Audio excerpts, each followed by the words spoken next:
بسم الله الرحمن الرحيم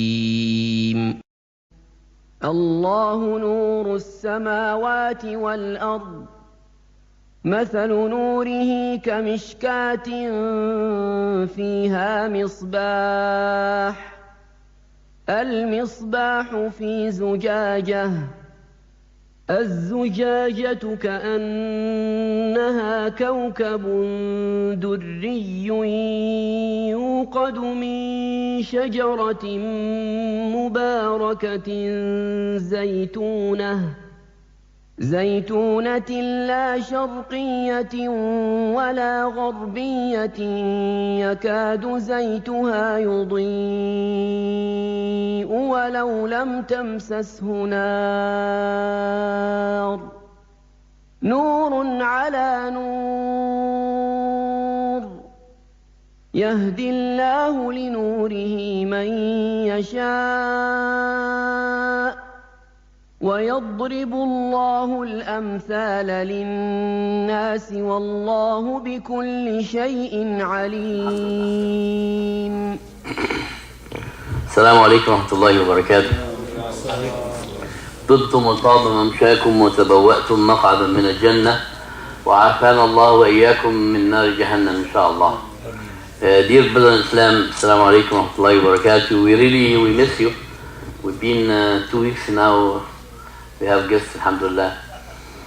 So welcome back to our normal حلقة إن شاء الله. جزاكم الله خير.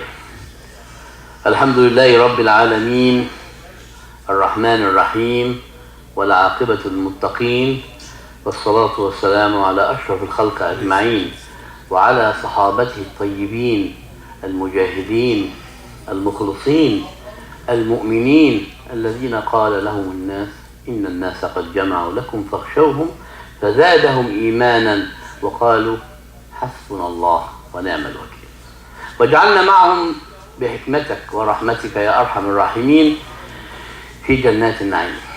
أما بعد عباد الله، يقول النبي الكريم صلى الله عليه وسلم حديث رسول الله narrated to رسول الله صلى الله عليه وسلم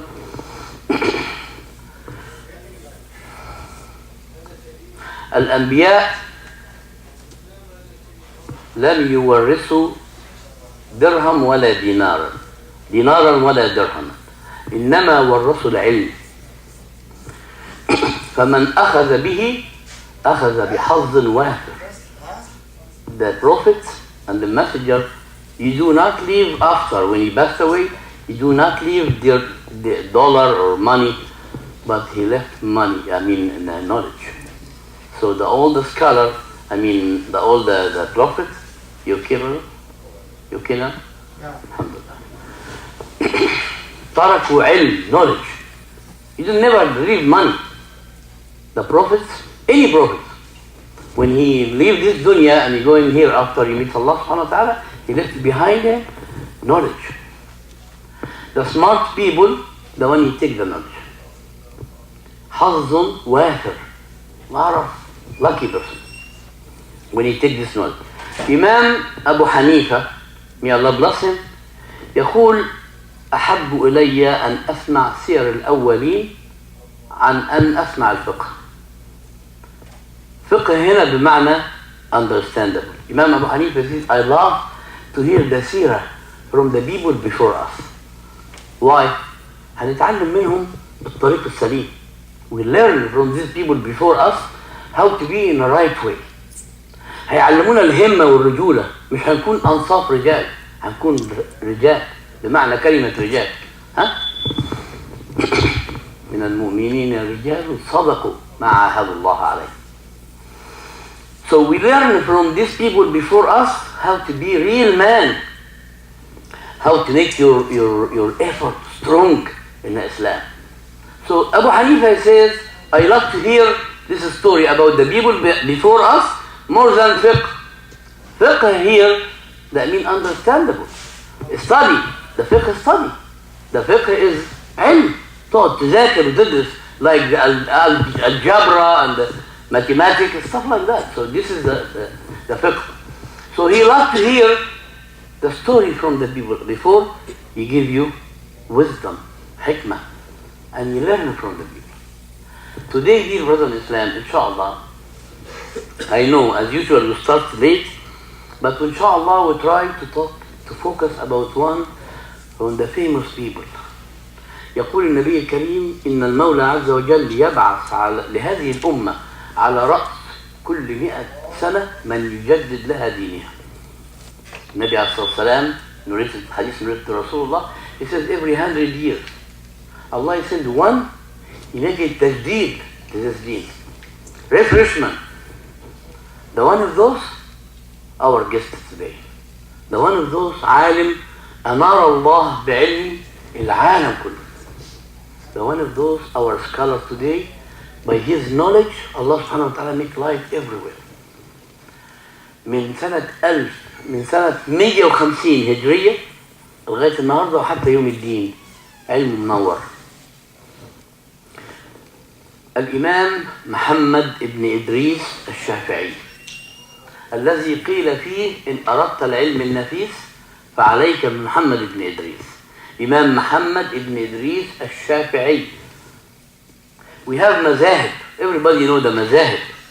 Absolutely after Rasulullah صلى الله عليه وسلم passed away, we have the Sahaba, الخلفاء الراشدين, أبو بكر الصديق, may Allah bless him, عمر بن الخطاب, may Allah bless him, عثمان بن عفان, may Allah bless him, حي الكريم, and then Ali ibn Abi Talib. Those are the 4 خلفاء الراشدين. After that, everybody knows the history of the Islam. Khalifa after Khalifa and generation after generation. التابعين وتابع التابعين. The follower, and after the follower you have another follower. And between us, as Rasulullah gave to us the good news and the glad title, we have people come to refresh our deen every 100 years. The scholar said, العلماء قالوا أول واحد كان عمر بن عبد العزيز. Number 1 was Umar ibn Abdul Aziz, may Allah bless. And the second one, الإمام الشافعي. الإمام الشافعي اسمه محمد ابن إدريس ابن عباس ابن عثمان، حتى جده شافع المطلبي القرشي الغزي، غزي لأنه من غزة ولد في غزة، سبحان الله، يلتقي مع رسول الله صلى الله عليه وسلم في النسب في عبد مناف. So he from Quraysh, and he came. When you go to the trees of the family, he go with Rasulullah sallallahu alaihi wasallam in a nasab. So he related to Rasulullah with tribe of Abd Manaf. عليكم السلام. يلتقي مع رسول الله صلى الله عليه وسلم في عبد مناف.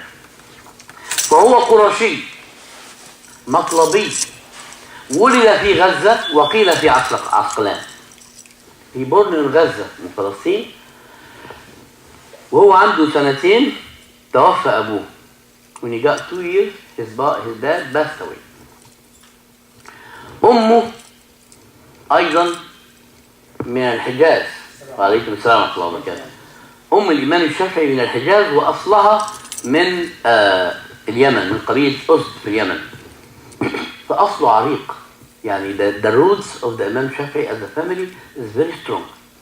فله شرف أنه من ينتسب إلى الرسول صلى الله عليه وسلم، وله شرف أنه ولد في الأرض التي باركنا حولها في القدس غزة.